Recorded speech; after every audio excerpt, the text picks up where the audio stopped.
Esse é o Democracia na Teia e hoje a gente está recebendo Leandro Carnal, meu amigo de longa data, antes da gente virar mosqueteiros, certo? E assim, Leandro, a gente está conversando aqui há algum tempo sobre essa relação entre democracia, política, espaço público, né? Mídias sociais. E assim, brincando com essa coisa dos mosqueteiros, que seria eu, você, o Cortella e o Clóvis, né? Eu queria te perguntar, assim, para a gente começar a conversar, como que você vê o papel do intelectual público no Brasil, especificamente, e por que você acha que deu esse boom dos últimos tempos? Obrigado pela visita. Eu que agradeço, Pondé. É simpático nos considerar na obra do Dumas, mas também podemos pensar nos 4 cavaleiros do Apocalipse. Né? Mas tá ali, né? Quem seria a fome, a morte, a peste, a guerra, ou os postos, Aramis e D'Artagnan. Mas o intelectual público... O Aramis é o Cortella, com certeza. O Cortella, é verdade. E o Clóvis é o mais novo, seria D'Artagnan, tecnicamente o mais novo. O intelectual público, acho que todo mundo sabe, é uma criação francesa em função do affaire entre o Zola e o affaire Dreyfus, que acabou comovendo a França, e o artigo J'accuse, no fim do século XIX, que mostra um posicionamento público de alguém de peso. O século XX francês está cheio de outros exemplos, acho que o maior é Jean-Paul Sartre, que cada artigo dele, em função da guerra na Argélia, comovia, fazia as pessoas discutirem. No Brasil, eu acho que é fruto da redemocratização pós-1985, das redes sociais e de uma atomização da vontade de saber, da atomização ou da capilarização da vontade de conhecimento. Como todo mundo se alçou em autoridade com a internet, a opinião de todos passou a ser coletiva, pública e acessível, então também isso alçou pessoas que, como você e como eu, davam aula há décadas antes do surgimento da internet. Então eu acho que isso é uma exposição pública de uma função muito antiga, que tem seus benefícios e naturalmente tem seus custos, como você sabe também, que é aquilo que a gente dizia em sala de aula há muito tempo, e só causava impacto na prova. Agora você diz, no seu caso, na Folha de São Paulo, no meu, no Estadão, ou em vídeos, ou na TV Cultura, ou em outros espaços, e nós ocupamos muitos espaços. E aí quem concorda conosco nos acha muito inteligentes, muito agudos, e fazem essa projeção narcísica. O Pondé é inteligente porque diz exatamente o que eu penso. Exatamente. E quem não concorda comigo ou com você diz que são estúpidos, idiotas, porque eu não concordo com o que você pensa. E assim, como é que é? O que você acha da inserção do intelectual na mídia e no sucesso, né? Como é que você viveu isso em relação à academia? A gente sabe que a academia é um âmbito de pessoas assim super doces, exatamente, interessadas no saber. Acho que todo ambiente de trabalho é um ambiente complexo. Eu acredito que em qualquer situação, de um escritório a uma universidade, o fato de alguém ganhar fama provoca rebuliço. Mas de novo se repete a questão. Quem gostava de mim na universidade continua gostando, quem não gostava continua... Tem mais razão para gostar e mais razão para odiar. Mais razão, exatamente. E naturalmente a fama sempre mexe também com o narciso das pessoas. Ela mexe com a convicção das pessoas sobre si. Eu acho que a vaidade é um fenômeno universal, eu sempre repito com toda sinceridade, eu nunca conheci alguém humilde. Então, seria muito interessante, tenho 56 anos, não sei quantos durarei mais, talvez eu venha conhecer alguém humilde, mas não tive essa oportunidade ainda. Agora, há pessoas que controlam mais a vaidade que controlam menos. As mais vaidosas. As mais vaidosas controlam melhor a vaidade. Exatamente, porque a vaidade é um excelente antídoto para a vaidade. Então, eu não faço tal coisa porque eu acho que pode arranhar a minha imagem. Então, a vaidade faz com que você controle a vaidade. Assim, eu lembro que uma vez eu não lembro qual foi a fonte, ou se a gente estava junto, ou você escreveu uma coisa sobre a minha pesquisa de doutorado do jansenismo, né? E Você não tem algo de jansenista também, apesar de ter sido educado em escola jesuíta, como eu também fui, mas assim, esse teu comentário sobre vaidade é um tema que você está sempre perseguindo. Há algo de jansenista em você, de duvidar da natureza humana? Sim, eu acho que é um traço, inclusive, que me aproxima da sua posição, que é mais conservadora em geral que a minha. Coisa difícil para as pessoas entenderem que eu gosto de você, sou seu amigo e não concordo com tudo que você diz. Porque no nosso mundo, não concordar é eliminar. Hoje em dia está assim mesmo. É curioso, né? Então eu digo publicamente, né? Leio, e o seu texto sobre o homem insuficiente, ele ilustra nessa heresia do catolicismo uma descrença que eu tenho na perfectibilidade humana, que me aproxima do Burke, que me aproxima dos grandes clássicos conservadores. Mas eu não acho que como eu sou ateu como você, eu não acho que a gente precise dar graça para essa perfectibilidade. Então essa perfectibilidade, esse neologismo que se remete depois para Aristóteles, que nunca usou essa palavra, ela pode nascer da ação humana, porque eu sou historiador e não filósofo, ainda que tenha formação filosófica com os jesuítas, mas sou historiador. Então, seres humanos agem e as coisas podem melhorar ou piorar. Então, não chega ao radicalismo do príncipe de Salinas no Leopardo, que diz que as coisas vão melhorar um pouco e depois vão piorar. Muito. Quando anunciam ele que ele poderia ser senador pela Nova Itália.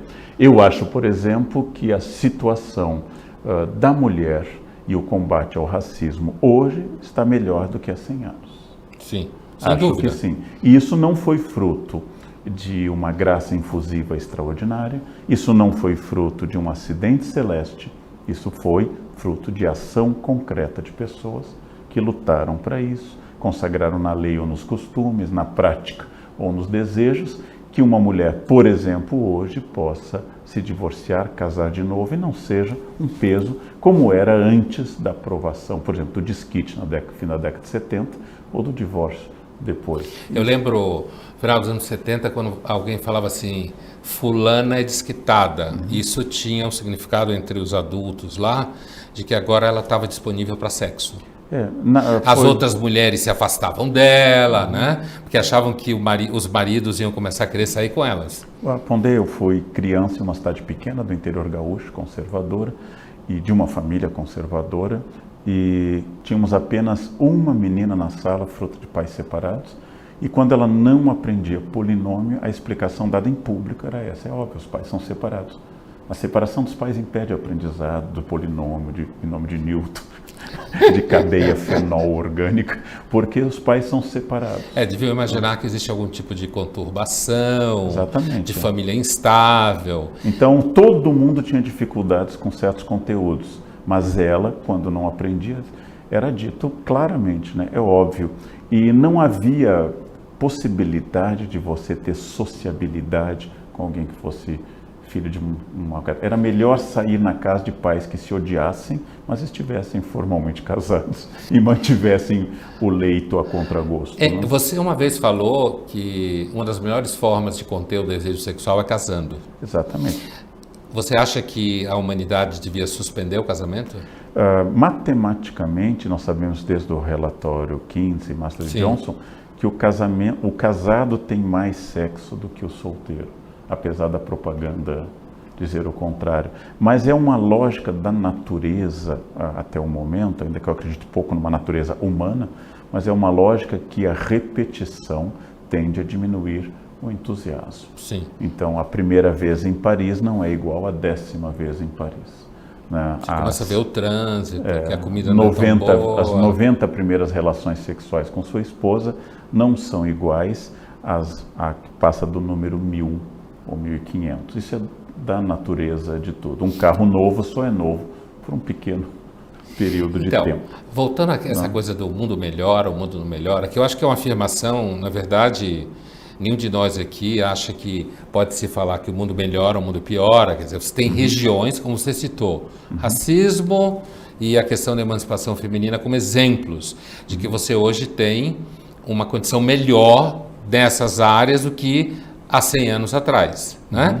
Mas o que eu queria te perguntar é o seguinte: como que você pensa questões como essa numa chave dialética, por exemplo? Hoje, não há dúvida que existe emancipação. Não só de mulheres, como uma série de coisas. Assim como existe maior longevidade. Mas, ao mesmo tempo, à medida que as condições de vida melhoram, nas regiões onde elas melhoram, a taxa de natalidade cai. E as pessoas, há uma tendência no mundo hoje, as pessoas viverem mais e serem cada vez mais sozinhas. Então, se falta digamos, a sensibilidade conservadora, como fala o Oakeshott, um certo cuidado para não chegar à inércia, ou à pregação da inércia, não faltaria, ao que se chama por aí de sensibilidade progressista, a percepção de que existem momentos negativos em certos avanços, como longevidade maior, solidão, melhor condição de vida material, trabalho, menor taxa de natalidade. Afora o fato que alguns acham que a humanidade tem que acabar mesmo, né? Como Machado de Assis, o Brás Cubas. Eu acho que você fez várias perguntas, eu não respondi do bloco anterior, se as pessoas devem ou não casar. Agora você pergunta se elas devem ou não viver muito, se elas são ou não sozinhas. Eu tenho uma convicção que não existe essencialismo, eu tenho uma convicção básica de que a existência precede a essência. A ideia não é bem minha, alguém já pensou nisso? Eu ouvi dizer que um cara falou isso. Eu acho que era um cara meio existencialista. Exatamente. Assim, né? Mas eu acho que não existe fórmula, então as pessoas devem ou não casar.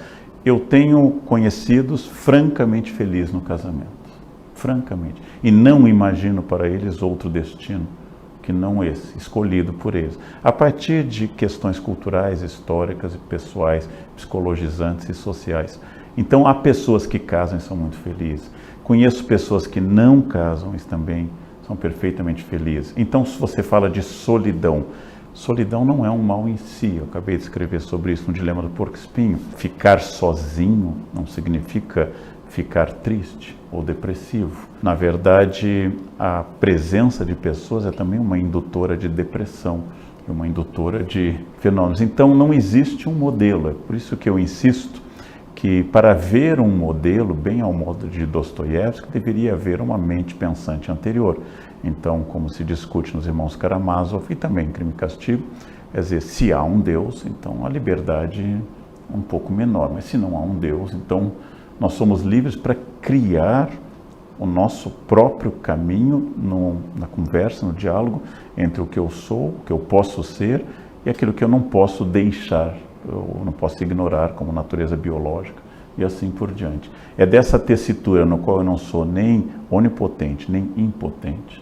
É dessa tessitura que sai escolha que por má fé, volto a Sartre, a gente atribui a terceiros. Então, as pessoas têm menos filhos. A pergunta é, isso é fruto da urbanização? Isso é fruto do fato que os filhos não são mais uma previdência social garantida, que você antes tinha filhos para lhe amparar na velhice, ou não precisa mais da mão de obra. Filhos hoje não são bons negócios. Não, mas... um filho significa aula de inglês, sapateado, jazz, crise, psicopedagogo, então, depressão. E isso é bom ou ruim? Eu não consigo imaginar minha mãe sem os 4 filhos dela. Eles foram não apenas um motivo de ocupação, mas foram para minha mãe a existência dela. Então, ser mãe era ontologicamente parte da felicidade da minha mãe. Agora, eu conheço pessoas que não têm e também são ontologicamente felizes. Sim. Felizes. Então, ter ou não ter filhos não tem uma resposta, é só a autoajuda que acha que há essa resposta pronta, imediata, boa. Não existe uma resposta, não tem um modelo, não existe essencialismo. E este é o grande drama, é o caráter aleatório, randômico das coisas e da nossa vontade, que oscilando, como eu disse, entre impotência e onipotência, fica criando sonhos de que eu posso tudo, discurso em geral de autoajuda, ou de que eu não posso nada, que seria um jansenismo agostiniano radical, em que eu tenho que depender de uma providência totalmente acima de mim. Então, vamos pensar em termos estatísticos e ontológicos ao mesmo tempo, pensando no que você está falando. Porque, assim, é claro que a história é feita de interação. Nem eu nem você estamos esperando a graça. E eu tampouco o Messias. Certo? Agora, quando a gente fala, por exemplo, hoje de toda uma gama de literatura descrevendo a condição psicológica dos jovens, certo? Pensando aqui estatisticamente, o que eu quero dizer é o seguinte, É evidente que existem avanços e não se trata de negá-los. O que eu dizia era assim, também existem pessoas que ficam felizes casadas e pessoas que não ficam felizes casadas.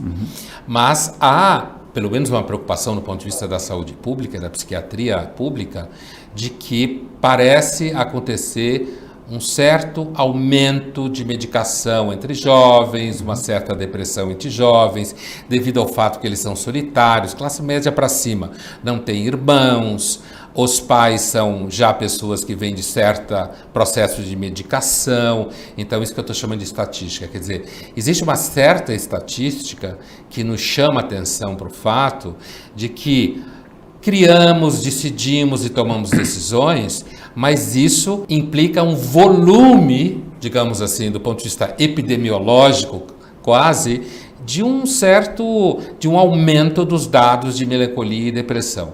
E o ontológico é quando você falou do Dostoiévski, né? Quer dizer, o Dostoiévski, a grande preocupação dele quando ele diz se não existe Deus, tudo é permitido, se a alma é mortal, tudo é permitido, é que qualquer pessoa que pense numa chave relativista, efêmera, lidando com a contingência, com a ausência de Deus, de alguma forma, se pensar em termos ontológicos, sabe que há um certo risco de niilismo. A minha pergunta para você é a seguinte: o que você acha dessas estatísticas um pouco deprimentes, suicídios entre jovens e tal? E a outra é, uma pessoa como nós, que não acreditamos no absoluto, não acreditamos numa solução definitiva, a gente não tem sempre que ter o niilismo com um certo conselheiro?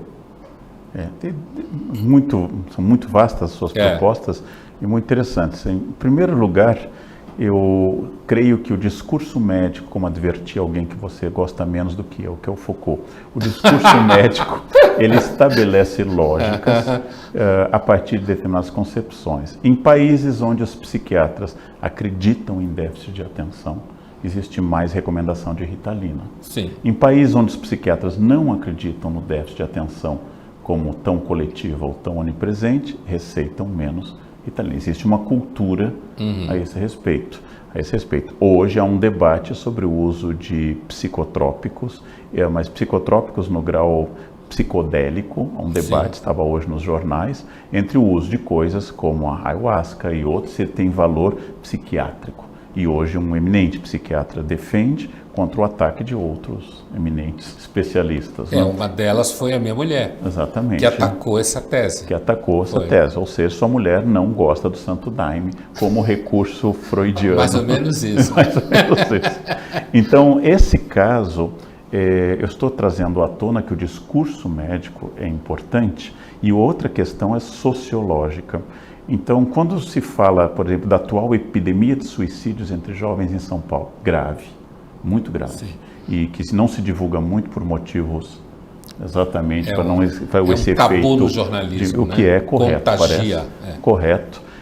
Ou a alta taxa de suicídios na Suécia, mas principalmente hoje no Japão entre jovens, nós temos que pensar um pouquinho se isto representa um recorte social expressivo. Por exemplo, para um jovem de classe média e média alta, estudante de um bom colégio, dotado dos últimos gadgets eletrônicos, se o tédio existe na mesma proporção para alguém que acorda às 5 da manhã na Zona Leste, e se tiver falta de atenção, leva um tapa do pai ou um tapa da professora da escola pública e nunca vai ter acesso à Ritalina e nunca vai ter antidepressivo, vai ter que trabalhar. E se essa nossa descrição da depressão, que é real, é uma doença, depressão é uma doença e é grave, se essa descrição também não tem que levar em conta o matiz da nossa classe média branca, leitora de jornais, entediada com seus gadgets eletrônicos. Provavelmente sim, a estatística diz isso. Então, nesse caso, classe social. Nós estamos pensando a partir de uma reflexão que tem que levar em conta essa diversidade. Se para um jovem indiano, que outro grande avanço dos últimos 40 anos, centenas de milhões de pessoas na Índia e na China foram tiradas da pobreza. Sabe que o jovem indiano processou os pais essa semana, né? Processou os pais porque não pediram o consentimento dele para gerá-lo. Ah, sim. É um novo tipo. Segundo a crença hindu, pediram. Ele não está levando... Mas ele provavelmente já é ateu. Ah, não. Um hindu ateu é uma contradição em termos. Então, essa onipresença da vontade que esse processo parece indicar, ou seja, eu tenho que considerar que o mundo vai ao meu encontro da minha vontade, isso é uma característica contemporânea, mas é muito uma característica de classe média branca, ocidental, urbana. A riqueza faz mal, Karnal? Não, a riqueza faz muito bem, tanto que lutamos por ela, mas, sim, mas... ela pode lhe desviar de questões centrais e lhe fazer focar em questões triviais, como o último modelo de iPhone. A riqueza faz mal, quando eu pergunto, é assim, no sentido de que jovens que são criados com uma certa condição social, quando você vai olhar com os índices de medicação e aquela história toda, são justamente esses que têm mais dificuldade de lidar com dificuldades da vida, na escola, como dizem por aí, menos resiliência. Mas eu queria a segunda parte, porque eu acho que é uma coisa que você tem muito a dizer, assim, o niilismo não deve ser um conselheiro diante de uma fé excessiva na capacidade humana. Sabe por que eu te pergunto isso? Porque é muito comum, imagina uma situação X, você está numa sala de aula discutindo, sei lá, relativismo moral, tá? Um tema assim básico de filosofia, moral e tal. Relativismo moral. E aí você às vezes encontra alguns alunos, isso pode ser também na pós, mestrado, doutorado, questão de idade, que é um relativista confortável. E aí você assume uma posição niilista, no sentido de que, tá bom, tudo é permitido, vamos até o fim. Eu não conheço um relativista num ambiente como esse que não chega numa hora e sinta um certo mal-estar. É como se o niilista, até para o relativista, fosse indigesto. O que você acha dessa relação? Eu acho que é o tema do Dostoiévski. Eu acho que o niilismo, da expressão de dissolução de todo e qualquer valor, de toda qualquer axiologia, de todo e qualquer sentido, de toda e qualquer escatologia religiosa ou política, ou de qualquer utopia de não redenção, ele não é bom nesse sentido, mas no sentido de que a diminuição do meu eu desejante, narcísico, que centra esse desejo do meu universo em mim e tudo vinde a mim, eu acho que é bom ter um certo afastamento niilista, é bom ter um certo afastamento relativista e, acima de tudo, de não se dar tanta importância. Então, nesse sentido, eu acho que se você não se dá tanta importância, você pode adquirir alguma importância. O problema é que a própria palavra niilismo, relativismo e até a palavra hedonismo são lidas à luz do cristianismo, que tem uma escatologia, que tem uma teleologia e tem uma axiologia muito definidas. E todos esses valores acabam atacando os valores cristãos. Então é preciso um pouco mais de relativismo, porque atrás da crença absoluta ou dogmática em você ou nos seus valores estão os genocídios, estão as violências, estão todas as questões dos crentes, que podem ser um Stalin ateu, um Fidel Castro ateu, um Mao Tse-tung ateu, ou pode ser a Inquisição, ou pode ser o nazismo. Ou seja, podem os crentes, no seu valor, seja ele socialista ou capitalista, de direita ou de esquerda, que levam a ferro e fogo a imposição ao mundo e a crença de que o mundo pode ser transformado à sua vontade, criam utopias, e as utopias têm um custo humano altíssimo, né? Porque quem não se adapta a elas vai ser eliminado. A sua fala me lembra aquele romeno, Cioran, né? Quando ele fala no Breviário da Decomposição, bem o que você está dizendo, quando ele diz assim, um certo hamletismo de alma, no sentido de uma certa dúvida, protege você e torna você uma pessoa muito mais razoável. E quando ele diz que muitos dos males do mundo são gerados pela tensão de uma vontade muito segura. Eu acho que a segurança é fruto, em geral, da ignorância, mas ela é gêmea chifópaga. Ela é gêmea chifópaga do autoritarismo. Então, por exemplo, eu gosto tanto do Hamlet que, se eu pudesse, aplicaria Hamlet ao Hamlet. Se o Hamlet entendesse o monólogo que ele faz, ele não teria chegado ao quinto ato. Não precisava mais de 4.000 versos. Ele teria entendido. É a peça que tem mais palavras do Shakespeare. Mais palavras, exatamente. Né? Você escreveu um livro sobre Shakespeare. Acabei de escrever um livro sobre o que eu aprendi com Hamlet. Isso é muito importante. Assim como eu gosto tanto de Freud, que eu aplico Freud a Freud. Então, quando eu leio Freud sobre as mulheres, eu acho que a percepção dele do feminino é ruim, por causa de uma série de fatores. Então eu aplico Freud a Freud, ou seja, onde a infância e a formação de Freud, e ter nascido em 1856 no lugar que ele nasceu, acaba marcando a biografia dele. É uma análise do contexto histórico. Então, né? uma coisa boa é aplicar cristianismo às igrejas, é uma revolução, aplicar Freud a Freud, aplicar conhecimento às universidades, saber aos professores, humanismo aos humanistas. Isso é mais radical. É mais radical. É mais radical. E duvidar um pouco, duvidar é muito importante, não o pirronismo, ou seja, a dúvida absoluta, que eu acho que é uma salvação meio de autoproteção. Mas a dúvida sistemática, pelo menos a cartesiana, eu tenho direito a pensar que tudo que me ensinaram não é válido, mas eu não tenho direito, que seria o oposto de hoje, a supor que eu sou o início do conhecimento, a partir de mim se define a filosofia, o saber, e depois de mim o dilúvio. Sim. Eu acho que esse après-moi déluge é um grande problema lá hoje. Eu não sei muito, outros souberam muito mais antes de mim, mas eu preciso reviver biograficamente a trajetória do conhecimento, e sabendo o que você já disse de forma pública a partir da sua experiência de aluno da USP. Alguém já pensou isso antes de você e melhor.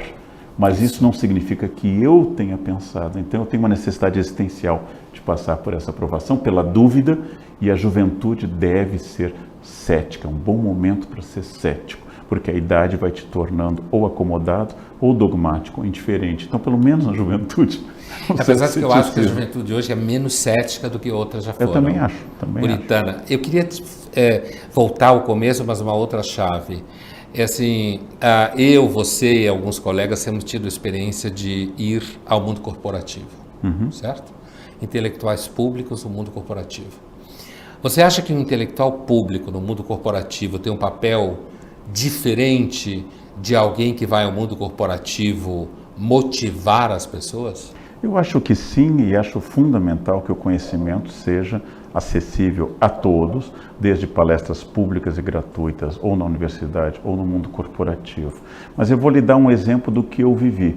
Eu falava muito de relações entre pessoas, e um especialista em RH veio me dizer, ele era o clássico motivador, que eu tinha um equívoco. Eu não entendia que o papel específico do RH naquela empresa era harmonizar os desejos e as necessidades entre contratados e contratantes. Então ele queria dar ao RH uma posição de imunidade ou de neutralidade ou de bonapartismo diante da realidade da empresa.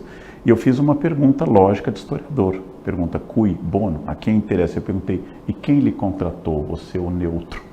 Ele disse, o contratante. E quem pode demiti-lo? O contratante. Então, qual é o seu papel? Eu quis introduzir... foi diante da Assembleia? Não, foi à parte. Tá. É porque a pergunta dele foi à parte. Então a pergunta é a seguinte, não é bom que você pense as contradições para atuar melhor profissionalmente? O imenso papel que um RH pode ter numa empresa, fundamental, e que você pare de pensar por essencialismo, eu sou o neutro, eu aproximo, eu represento tanto funcionários, para que caiam os véus, aquilo que vela uma relação de dominação, que no século XIX se chamava de ideologia. Hoje parece que ideologia virou palavrão, virou uma coisa... Mas é muito importante que exista essa consciência, porque essa consciência me faz atuar melhor, ser melhor, e tira falsa consciência, ou usando uma linguagem mais ainda da sua área, tira o ídolo da tribo e o ídolo do foro, como Bacon queria, como um pressuposto para julgar o mundo. Né? E você acha que o mundo corporativo é capaz de lidar com esse tipo de espessura? É claro que a gente não está falando, nós estamos falando de nós aqui, mas quando você, ou eu, ou Clóvis, ou Cortella, ou qualquer um outro, é chamado ao mundo corporativo para falar com eles, você acha que o mundo corporativo tem espessura na recepção de uma questão como essa? Ou se no final das contas o que o contratante quer sempre é alguém que deixe todo mundo feliz? Os colaboradores felizes. A grande questão é que a infelicidade é geradora de respostas novas. E a felicidade tem um poder de emburrecimento profundo. Né? Pessoas muito felizes são do admirável mundo novo, mas elas tomam soma, né? Elas tomam uma droga para que elas sejam felizes. Né? Então, se você pegar a biografia de qualquer grande empreendedor, ele faz e gesta seu desafio ao modus operandi tradicional, ao mainstream, a partir de uma infelicidade. Não é à toa que pessoas asmáticas como Proust, ou homossexuais como Schubert, ou judeus como Liechtenstein, o pintor, dão respostas tão originais porque olharam o mundo de fora do mainstream por algum sentido. E isto é bom. Então pergunta, para uma empresa ela tem a espessura? Depende. Se ela quiser a reprodução, a eficácia do modelo e o desenvolvimento do arquétipo básico do mainstream, isso é fácil. Se ela quiser desafiar, crescer, expandir e de fato ter gente que pense fora da caixa, é saber se ela quer ser uma empresa repetitiva, monótona, automática ou desafiadora, quebradora de paradigmas e de sucesso num mundo onde a inteligência é mais importante do que o algoritmo da repetição. Será que a empresa suporta 1.500 colaboradores fora da caixa? Não pode. Aí voltamos ao Admirar o Mundo Novo. Alfa, beta, gama e delta. Esse é o modelo que nós estamos organizados. Mas a mensagem é aberta, o signo é aberto. O que cada um vai fazer com a mensagem pressupõe como cada um lida com o significado e o significante daquilo que é falado. Obrigado. Eu que agradeço. Foi um prazer a conversa. Obrigado.